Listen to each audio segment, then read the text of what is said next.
Donc, effectivement, aujourd'hui, notre journée colloque va se centrer beaucoup en France, des différents travaux qui sont en cours. Donc, c'est un grand privilège d'avoir des intervenants dans le nombre 6 aujourd'hui. Le matin, donc, nous allons démarrer avec une introduction de mon co-directeur. Je suis très fière et contente qu'il soit là, Emmanuel Tréby, donc professeur en sciences de l'éducation, qui va, voilà, je ne vous ferai pas tous les titres des intervenants, vous avez chacun le programme, mais aujourd'hui, on va explorer un peu comment on acquis les compétences, les savoirs écologiques et comment on les vit, on les expérimente, et un peu de comment ces savoirs sont légitimité ou pas dans nos sociétés actuelles.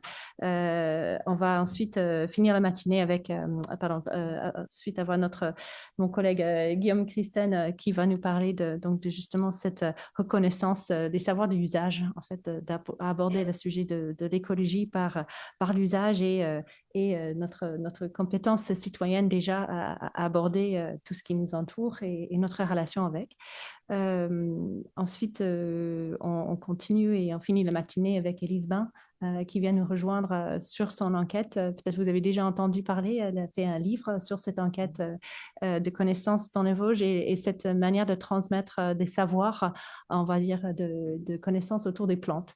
Donc, on va vraiment varier des sujets ce matinée pour vous aborder, enfin, pour présenter un moment d'aborder des questions de savoir écologique et leur légitimité.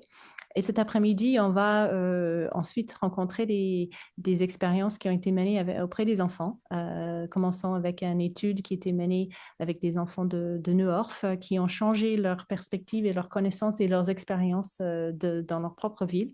Avec des signes bussières à la rencontre de la nature. Et puis après, une intervention avec donc Anaïa Larcher-Schall qui va nous parler de l'étude autour de développement de connaissances pro-environnementales à travers les différentes expériences en activité physique, en EPS. Et on terminera la journée avec la petite enfance. Donc, le plus jeune sera le sujet de l'après-midi, à la fin de l'après-midi, avec l'agentivité de l'enfant dans une expérience qui est autour d'une crèche nature ici à Strasbourg. Voilà, pour ne pas parler plus longtemps, j'aimerais bien passer donc du coup la parole pour faire cette introduction à Monsieur Emmanuel Tréby. Voilà, je passe à la fois la main et le... Merci beaucoup. Bien, bonjour. Donc, j'ai été présenté rapidement. Donc, je précise quand même que je suis chercheur en sciences de l'éducation et de la formation. La discipline a changé de nom il y a quelques années. J'y tiens parce qu'en fait, même si je suis co-directeur de la thèse de Gillian, je suis plutôt spécialiste et c'est pour ça d'ailleurs que j'ai plutôt ma place en début de cette journée de l'expérience des adultes et du rapport entre l'expérience des adultes et la formation, les apprentissages. Donc, les apprentissages qu'on fait évidemment tout au long de la vie, comme chacun sait. Donc voilà. Et c'est ce pourquoi, disons, pas seulement parce que je suis son co-directeur que je suis là, c'est quand même mon domaine de recherche. Bon, cela dit, comme c'est un exposé introductif, ce sera quand même essentiellement des généralités, et puis des questions surtout, les questions auxquelles les chercheurs qui présenteront aujourd'hui, chercheurs et professionnels, permettront disons, de donner des illustrations tout à fait convaincantes, je n'en doute pas. Et je remercie évidemment Juliane et les collègues des associations partenaires d'avoir organisé cette manifestation qui a toute sa place, je dirais, dans le contexte politique et idéologique actuel. Difficile de ne pas faire de politique en ce moment. Bien, donc je vais commencer dès à présent. Donc si j'arrive à effectivement, voilà, c'est ça, pour d'abord exposer, comme je l'ai entendu, les enjeux de cette rencontre. Pour moi, c'est d'abord essayer de comprendre les enjeux épistémiques, donc en termes de savoir, un terme que j'utilise peut-être pas souvent, et politique. On parle bien d'expertise citoyenne et politique, de la coexistence avec la nature, la cohabitation, j'aime bien ce mot-là, la non-séparation, pour reprendre le terme de séparation qu'affectionne beaucoup l'ethnologie en particulier.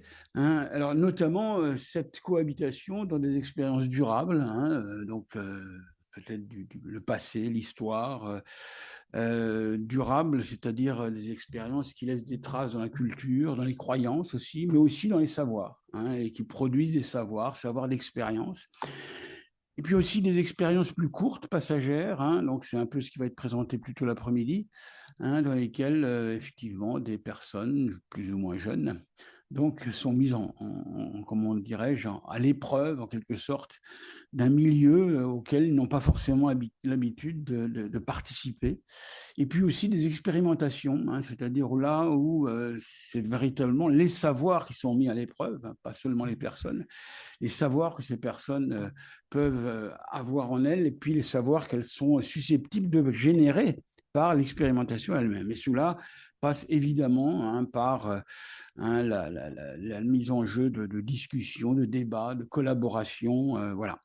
Alors, pour ce qui concerne les tâches propres, je dirais, de la recherche par rapport à ces enjeux, hein, je pense qu'il s'agit d'abord, pour moi, et c'est un peu ce que j'ai lu aussi à travers les thématiques présentées aujourd'hui, hein, d'identifier, de construire des modes d'intelligibilité, hein, des changements qui sont à venir, qui sont attendus, je dirais, afin d'être capable de conceptualiser, c'est-à-dire d'apporter justement un certain nombre de grilles d'intelligibilité, de grilles de compréhension, hein, des concepts aussi, pourquoi pas, hein, pour conceptualiser ces actions, hein, des actions qu'il faut, alors je dis garantir dans la mesure où elles sont effectivement pour moi absolument nécessaires, hein, et puis des activités à développer sur le long terme, avec ce paradoxe, hein, et là ça rejoint typiquement mes domaines de recherche, que en fait c'est en faisant retour sur le passé que l'on peut le mieux anticiper un devenir probable,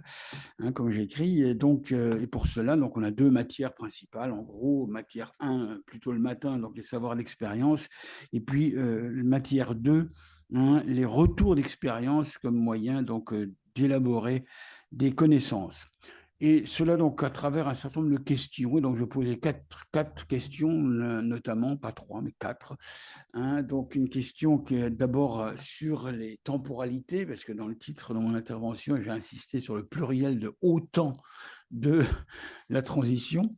Hein, puis ensuite, on verra la question des savoirs, évidemment, la question des communs, hein, même si le terme n'est pas explicite, je crois, dans les interventions d'aujourd'hui, mais c'est quand même une question latente dès qu'on commence à parler de transition. Et puis enfin, la question des valeurs. Voilà. Alors, bon, tout ça très rapidement, donc trop rapidement, donc trop schématiquement nécessairement. Pour commencer les temporalités, bon, pour aller vite, hein, donc en gros, le passé, le présent et l'avenir, comme on écrit maintenant, hein, le devenir probable. Le passé, bon, qui lui-même est déjà composite, et c'est peut-être ça qui fait d'ailleurs le grand problème au sens fort du terme, philosophique du terme, hein, de la transition en cours, c'est ce télescopage entre un temps géologique, hein, un temps historique, beaucoup plus court évidemment, et puis un temps mnésique, c'est-à-dire le temps tel qu'il est. Il reste dans nos têtes à travers un certain nombre de captations, de faits, de récits, et ainsi de suite.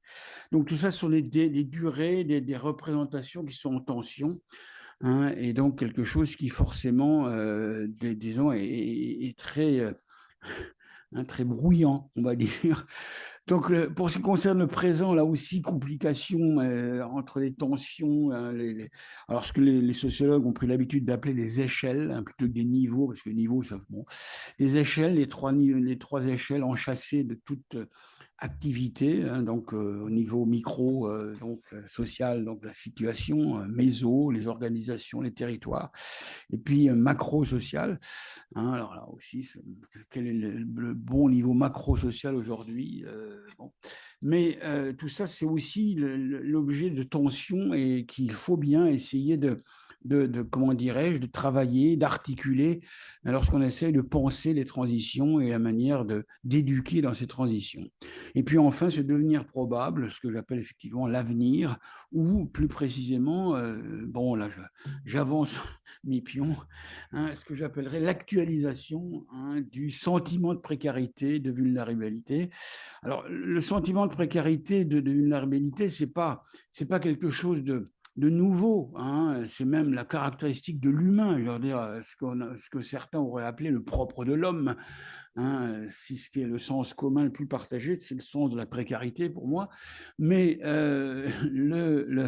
c'est-à-dire au fond cette idée de prise de conscience de ce qu'on certains appellent, c'est sûr, en dramatisant un peu, mais bon, est-ce qu'on peut éviter de dramatiser aujourd'hui, hein, la catastrophe en prise avec les résistances du consumérisme qui fait tout justement pour qu'on puisse compenser, hein, cette peur de la catastrophe par tout un ensemble de consommations plus ou moins, je dirais, euh, enivrante, on va dire pour parler vite, hein, la perception, encore, bon, c'est quoi cette actualisation, la perception d'un fonctionnement de l'incertitude en prise avec les dénis du réel, hein, qui se multiplient aujourd'hui, hein, puisqu'aujourd'hui, ils sont vraiment, on peut dire, à la fois instrumentés et institués à travers les récits qu'on entend dans les médias, et notamment dans les réseaux sociaux, hein, mais aussi au niveau politique. Hein, et puis la compréhension, appréhension de toute l'ambiguïté du terme, hein, avec tous ces récits alternatifs qui se multiplient et en travers lesquels il est difficile de se situer et qui pourtant accompagnent hein, la croissance et le développement des enfants, des jeunes adultes et des adultes finalement. Tout ça pour produire ce qui me paraît aujourd'hui être un peu le syndrome le plus significatif de la situation d'aujourd'hui, c'est ce qu'on appelle, bon, à défaut peut-être d'un autre terme qu'il faudrait peut-être trouver, l'éco-anxiété, hein, qui, au fond, pour moi, c'est l'éco-anxiété, à condition évidemment de l'interpréter, de l'analyser, non pas seulement comme une espèce de maladie en quelque sorte, mais plutôt comme, hein, ce que j'appelle les ressources d'une conscience éveillée, comme vous savez, hein, éveillée en anglais c'est woke, hein, donc juste comme ça en passant pour faire un peu de politique. Donc, à quelles conditions on peut effectivement faire de cette éco-anxiété hein, une ressource vraiment pour la conscience, hein. Évidemment, là, on retrouve tous les enjeux de cette journée, l'apport de savoir critique, c'est ce que j'appelle des apports de savoir critique qui sont présentés aujourd'hui. Et puis aussi, vous parlez bien hein, d'expertise citoyenne, les potentialités de la participation politique qu'il faudrait développer, évidemment. Hein. Et donc, en fait, comment mettre l'inquiétude, hein, là, je prends le terme à Boltanski, hein, Luc, hein, pas le plasticien, le sociologue, donc qui dit aujourd'hui l'incertitude et l'inquiétude règne dans un article récent paru en 2024 dans la revue Critique. Voilà, et donc je passe sur l'éco-anxiété parce que sinon je vais prendre trop de temps. Hein. Pour ce qui concerne la question des savoirs, hein, disons, je pense que la première chose à faire, c'est en finir avec l'incertitude. Alors, j'ai précisé que j'étais non, je n'ai pas précisé, peut-être pas, socio-économiste en fait, hein, parce que sciences de l'éducation et la formation, ça ne veut pas dire grand-chose. Hein, c'est une interdiscipline. Hein, il y a des philosophes, des historiens, des sociologues, beaucoup de sociologues. Et moi, j'ai une formation d'économiste et ensuite, je suis passé j'ai compris que avec uniquement l'économie, on ne pouvait pas expliquer grand-chose. Et donc, c'est pour ça que je suis passé à la sociologie. Mais ça me laisse des traces, comme l'économie, c'est très difficile d'en sortir. Et donc, l'incertitude qui, comme vous le savez, est vraiment, vraiment la matière principale des économistes qui trouvent voilà, il faut penser l'incertitude, construire une rationalité qui intègre l'incertitude. Voilà. Donc, mais en fait, c'est pas l'incertitude qui est le problème. L'incertitude, c'est une disposition, effectivement, de notre environnement matériel et idéal, c'est-à-dire à la fois matériel, parce qu'effectivement, ben oui, on ne sait pas, effectivement, peut-être qu'il va y avoir une panne, peut-être que, hein, je ne sais pas, il va faire très froid, encore plus froid dehors, voilà. Et puis, idéal, parce qu'effectivement, dire nous-mêmes, nous ne sommes jamais tout à fait sûrs, hein, on est toujours pris par le doute et ainsi de suite. Et ça aussi bien individuellement que collectivement, nous, d'ailleurs, heureusement d'ailleurs, tant que c'est possible, hein, la perpétuation du débat, hein, pour que effectivement nos doutes puissent être partagés et puis produire quelque chose de nouveau. Et puis, surtout, cette incertitude n'a rien de nouveau, hein, elle est seulement, en fait, aujourd'hui masquée par nos croyances. Et évidemment, autrefois, elle était surtout masquée par les religions. Et comme chacun sait, ces grands récits qui nous permettaient effectivement de donner du sens et justement de masquer ou de faire supporter simplement, hein, l'incertitude radicale de notre existence, hein, eh bien, ces religions sont en recul. Et donc, la vraie nouveauté historique, hein, c'est cette conjonction entre ce que j'ai appelé, après d'autres, hein, la catastrophe en cours, hein, et qui pourrait venir, et puis la connaissance, c'est-à-dire ce travail d'objectivation que nous pouvons en avoir et que justement qui vont être présentés aujourd'hui.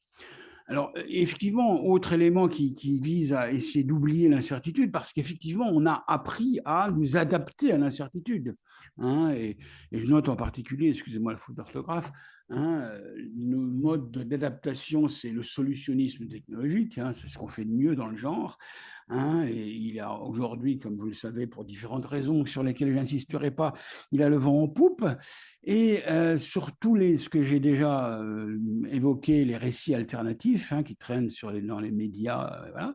Et puis tout ce que certains appellent maintenant, et j'aime beaucoup cette expression maintenant depuis un certain temps, hein, l'économie de l'attention, c'est-à-dire le fait que notre rapport au monde est en permanence biaisé, récupéré, exploité pour devenir la ressource d'activités, disons, appelons ça des activités nouvelles, hein. Et finalement, au fond, tout ça, toute cette adaptation à l'incertitude crée, au fond, le terreau pour développer ce qui aujourd'hui se croit, hein. Toutes les statistiques, les enquêtes le montrent, hein, alors qu'on pourrait croire que ça devrait être l'inverse, si enfin l'humain prenait le sens de l'histoire, hein. Donc l'indifférence écologique qui est croissante, et c'est pour ça que je me permets d'écrire de façon peut-être pas très scientifique. Voilà l'ennemi. Donc, donc l'urgence de comprendre de quoi nous sommes faits, et nous sommes faits justement de savoir d'expérience et d'expérience de savoir. Alors, petit arrêt sur image, comme je dis, pour essayer de nous mettre d'accord peut-être sur un certain nombre de termes qui me semblent un peu essentiels dans le domaine, hein. C'est la distinction qu'on fait chez nous, hein, donc là en sciences d'éducation et de la formation, entre savoir d'expérience et savoir de référence. Savoir de référence, c'est savoir scientifique, les savoirs professionnels en tant qu'ils sont écrits, transmis, hein, avec évidemment des différences aussi bien de l'origine, de la manière dont ils sont appropriés par les individus qui les mettent en général, et puis des différences, j'insiste, qui sont radicales, hein. On ne construit pas un savoir de référence comme un savoir scientifique, hein, si ce n'est pas contre, même si c'est en les intégrant, hein, comme on dit aujourd'hui la science participative, mais si ce n'est pas contre quand même, c'est savoir d'expérience, hein. Contre, non pas au sens pour dire ça n'existe pas, mais pour dire que ce sont des savoirs différents, hein, qui dénotent donc d'autres origines, d'autres histoires, et ainsi de suite. Et puis, apprendre, rappeler aussi qu'apprendre, c'est pas seulement acquérir des nouveaux savoirs, c'est tout un travail, c'est toute une activité d'apprentissage, hein, permanente tout au long de la vie, je l'ai déjà dit tout à l'heure, hein, qui passe d'abord par la compréhension, et donc qui rend nécessaire de rendre intelligible les choses par l'interaction, la rétroaction, le retour réflexif sur l'expérience, et enfin la mise à l'épreuve donc de l'activité. Tous les savoirs donc doivent être effectivement prendre forme à travers leur mise à l'épreuve de l'activité. Bon, là encore, toujours dans mon arrêt sur image, hein, donc, je reprends volontiers la formule de Mühlmann, hein, donc là, excuse-moi, encore une faute d'orthographe, vous enlevez le premier L dans Mühlmann, hein, un seul suffit largement, et donc qui a écrit cet ouvrage remarquable, hein, que je vous invite à lire si vous ne l'avez pas fait, hein, pour les faits, et donc qui devrait être le manuel de base des journalistes aujourd'hui, et donc qu'on peut résumer en deux formules, hein, contre la médiatisation qui, au fond, perturbe plus la compréhension, l'intelligence du réel qu'elle ne l'instruit souvent, trop souvent, même s'il y a d'excellentes choses à la télé ou dans les journaux. D'autant plus que je suis moi-même aussi un grand défenseur du journalisme. Sur les réseaux, là, c'est quand même beaucoup plus confus. Là encore, il y a aussi d'excellentes choses sur les réseaux. Et puis, des travail des consultants, ces producteurs de vérité, comme ça, propres à être utilisés rapidement, donc, et propres surtout à légitimer des politiques qui n'arrivent pas à trouver leur raison. Et puis, contre la médiatisation, mais pour la médiation, évidemment, là, je retrouve mon métier par la formation, l'accompagnement des personnes, l'organisation d'un débat que j'appelle juste. Bon, il faudrait prendre le temps, mais on aura l'occasion sans doute d'y revenir dans les discussions après les différentes interventions. Sur ce que j'appellerais, ou ce qu'on pourrait appeler un débat juste, puisque c'est quand même, là encore, un implicite de la thématique d'aujourd'hui. Les communs, là aussi, je vais être très rapide, penser en termes de communs, j'aurais dû mettre ça au pluriel d'ailleurs, là aussi, c'est se demander d'abord, en fait, de quoi nous sommes faits, pour comprendre le commun, je crois que c'est d'abord de quoi nous sommes faits. Nous sommes faits d'expérience, on est faits de savoir partager. Et c'est quoi ce vivant nous serions faits, puisque bon, c'est quand même quelque chose qu'aujourd'hui, à travers un certain nombre de travaux, aussi bien de spécialistes des sciences biologiques, même l'amour physiologique et autres, et puis le philosophe, le sociologue, l'ethnologue, c'est bien ça qui compte aujourd'hui, c'est le vivant auquel nous sommes partie prenante, duquel nous sommes partie prenante. C'est-à-dire, au fond, pour nous, ça correspond à ce que moi j'appelle l'épreuve à vivre, à la recherche de nouvelles formes de vie. Mais c'est aussi, c'est quoi cette nature, que je mets évidemment entre guillemets, en bon spécialiste des sciences humaines et sociales, nature, qui nous compose, cet ingrédient de nous-mêmes, comme m'aurait dit Schwartz, que je cite un peu plus loin, ingrédient, et puis toujours en devenir et en interrogation. Mais pour moi, ça peut paraître bizarre, mais les communs, c'est au fond, c'est se demander c'est quoi la compétence, j'ose le dire, c'est un terme complètement plombé, là il faut le mettre en débat, mais la compétence humaine aujourd'hui. Terminer par la question de la valeur et des valeurs. Alors, c'est là que ma double casquette d'économiste et de sociologue peut être révélatrice de ce choix entre valeur au singulier, la valeur économique, celle qui compte, qui parfois compte en termes d'argent, et les valeurs, c'est-à-dire plutôt les valeurs morales, éthiques plutôt encore.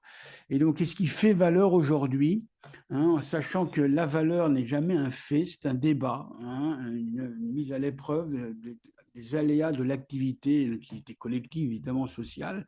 En ce sens, d'ailleurs, le marché n'est qu'une modalité de mise en débat de la valeur, donc qui valorise certaines choses, dévalorise d'autres, qui subit des fluctuations tout à fait manipulées, comme on le sait, mais quand même aussi régulées. Et puis la valeur, c'est non seulement elle est forcément en débat avec, mais elle est surtout en débat avec les valeurs.